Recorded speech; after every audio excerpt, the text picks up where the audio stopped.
I just changed a couple of cable ends on the alternator, and I did not videotape that because to me it's just routine maintenance and I didn't even think about doing it on camera. But I'll kind of show how I did it in a way. Here's the ends that came off. This is the positive end. This one up here.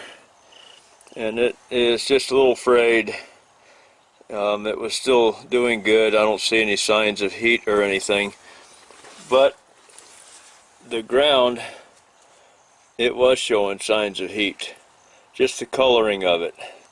That's just through my experience when I see the coloring like that. This kind of a dull pinkish brown with gray spots here and there on it with no shine on it.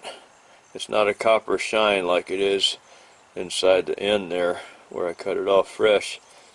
It's just a different coloring than it is next to the positive one. The positive one doesn't look like it's been hot. To me the ground looks like it's been hot.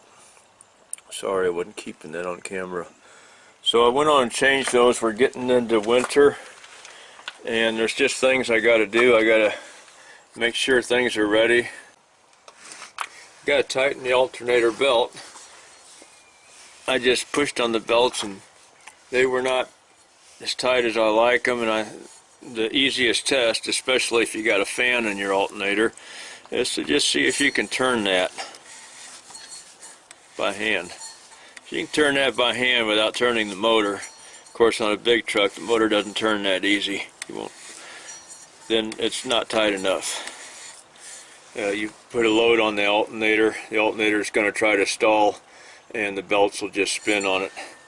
So as long as it's just charging lightly, just your lights or something like that, it's okay. But if you turn something on like your power inverter and it's got a coffee pot or microwave plugged into it, you definitely won't get any charge while that's going on. This alternator will just stall trying to pump out power, and it won't have the traction on the belts to keep it turning. This is the toolbox that has most of my electric supplies in it. And I got a bag of connectors here. Looks like number 8 for 8 gauge wire, and this is some number, what are these? Number 6, I think. Yeah, these are number 6. That's the one I just used on out there on that. Here's some more, some number 4s. And so just the ones that I use periodically. These bigger ones are for car battery cables. There's only one here for truck lugs, or 2 I guess, but these are not really very big. But these are pricey, so I don't keep a lot of these on hand. They have a tendency to, all of them have a tendency to start just corroding and oxidizing inside when they sit here for 3, 4, 5 years before they get used. So since I don't do this work every day, I don't keep ahead of too much of that. And just a cheap little cable cutter from Harbor Freight, and it's been good. The only thing I don't like about it, and this is cheap, like $5 or $6 I think, or $7, I forgot, it has a tendency to get caught on the wrong side. It has a tendency to want to start on the wrong side and jam. These will kind of scissor into each other. It's not doing it now. I need 2 hands to make it do that, but just got to watch for that. A pair of $40 Kleins from the hardware store for electric work in houses would not do that, but I'll take the $7 one over that. And then this thing here, which I don't know, I have to tripod the camera again.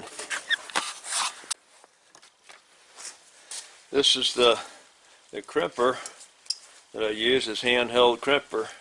If you saw my other video on doing some truck electric, doing some cable ends and stuff, I had bought a hydraulic crimper for the big cable ends, for these big heavy ones like this, and it did a fine job. Anyway, this one has these little wheels in there. You just press these down, press it down with my thumb there, and then turn this to different sizes, and then do the same thing on this side. Press this one down, turn that wheel to whatever size you want. Crimp it down, and you rotate it about, that's got a hexagon shaped crimp in it. You just rotate it one position and crimp it again, and it will close those little flanges that have a tendency to squeeze out.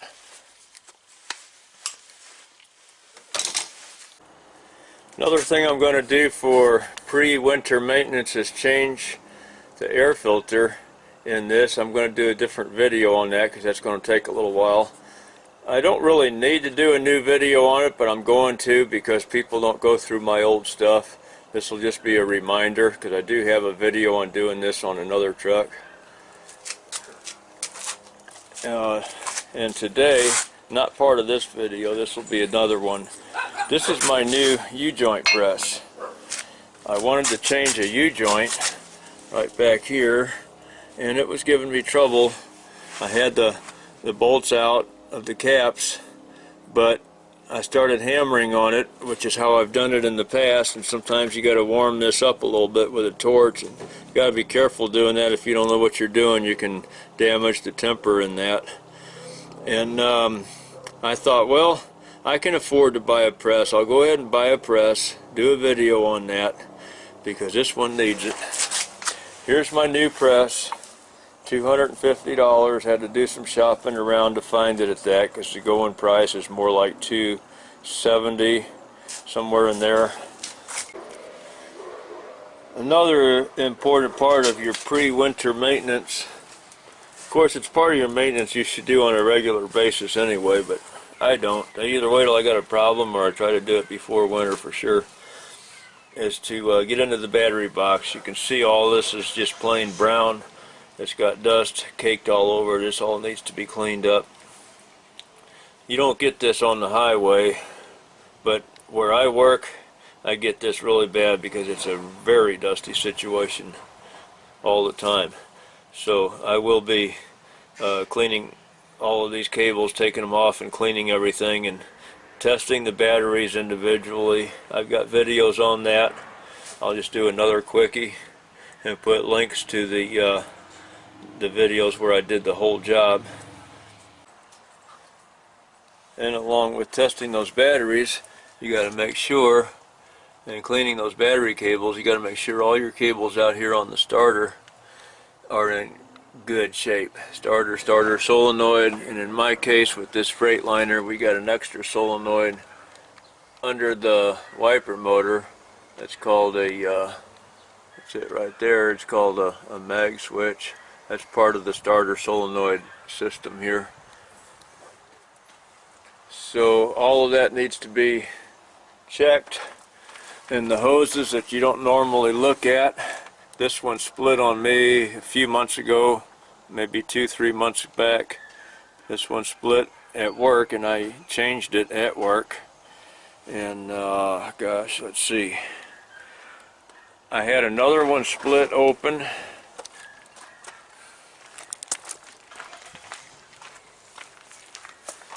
Right after I put the water pump on. I did not replace these hoses here. This is my water pump. I did, part of my water pump video, I showed how I replaced these hoses and this hose pipe going up to the thermostat housing up there. But I did not replace these. I just left the old ones on there.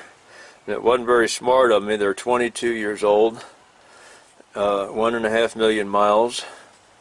And this one right here split open just a couple of days after, because I had disturbed it, but it was just barely hanging on.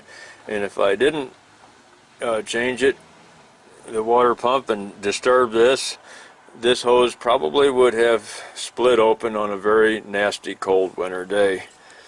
And so I lost all my antifreeze and had to replace it again. I'm sure glad I didn't have that high-dollar truck antifreeze in here. So had to buy 2 of these again. They're like $15 a piece.